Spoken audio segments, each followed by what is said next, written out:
Hello and welcome to this explanation of the Capstone Report.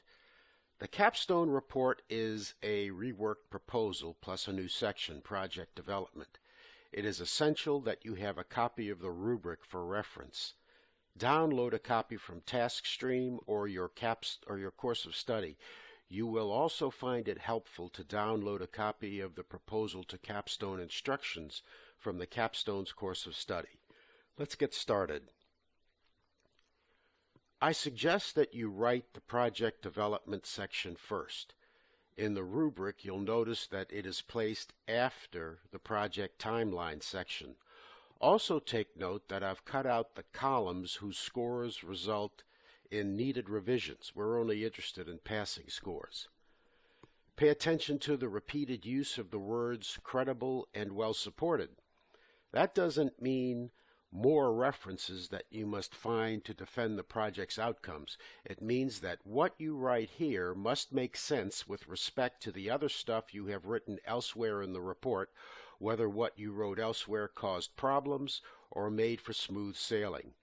That's why I suggest doing this section, project development, first. It makes your job of revising the proposal sections easier. I strongly suggest that you use the project development subsections given in the rubric as subheadings in your report. This makes it easy for evaluators to note that you have all of the required entries.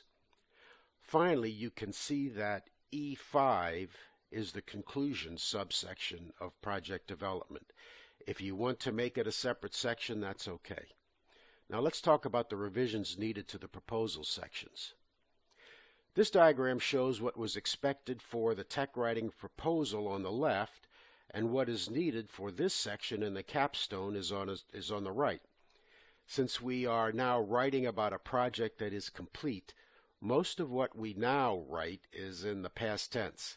We'll want to include things like what the original problem was, the extent to which it was or was not solved, how the environment responded to your solution, and anything that you can think of to give the evaluator a solid snapshot of what was proposed versus what actually took place. What you provided in this section, review of other work, for the proposal was in support of the early stages of your project, for example, analysis and design from ADDIE. Now you must provide support for the rest of the methodology, for example, development, implementation, and evaluation from ADDIE. The tone of what you had before must change to that of a completed project, and the content should be updated with research to support your choices as the project progressed. Chances are you'll only need an extra 2 or 3 cited references to do this. There really isn't much to do in project rationale, except to change the tone of the writing to that of a completed project. Sometimes, though, changes that occur to a project are due to changes that occurred in its rationale. If that was the case in your project, describe those changes here. In systems analysis and methodology, the emphasis on tech writing was here, although you may have provided your plans for the remaining stages. Now you must convert your plans for those items, those later stages, into actual descriptions of what took place. What you write here should fit hand in glove with what you write in project development. For example, you should not describe your lab or demo approach here and then in project development jump to the problems you had providing your solution to an entire organization. If you evaluated your system in a lab or with a demo and then delivered a modified result to the entire organization, then make that clear. Like the others, the tone of this section, Project Goals and Objectives, is adjusted to reflect a completed project. What you must add is a description of the extent to which each goal and objective was or was not met.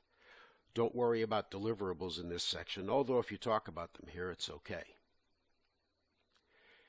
If you examine the rubric, you'll notice that there is no entry for evaluating the project deliverables section.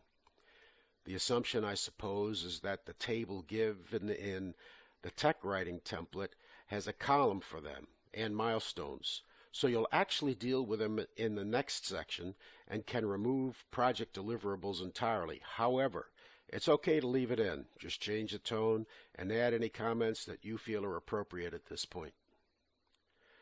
Probably the cleanest way to update this table in project plan and timeline is to add columns for what actually happened, actual duration, actual start date, and actual end date. The recommendation for the proposal was that you use recent future dates, and the recommendation here for the capstone is to use recent past dates. The rubric only asks that you provide a plausible explanation of why or why not all of the time frames were met. There are three possibilities here. Time frames were early, late, or on time. Of the three, pay closest attention to the early and late ones. Those that are on time don't need much explanation. Beware though. If you have a project and everything was right on time, expect extra scrutiny with somewhat cryptic comments that point to the need to explain what it was about your systems analysis and design process that resulted in perfection. Evaluators will expect an especially thorough review of other work that presents research anticipating most problems and an implementation plan that addressed all of those problems to perfection. If you didn't note problems, it's more likely that you weren't paying close attention or got so involved in the work that you forgot to note them. When you've made your revisions, send them to us at ugcapstoneit@wgu.edu for a review. No guarantees, but we'll do our best. Thanks for viewing.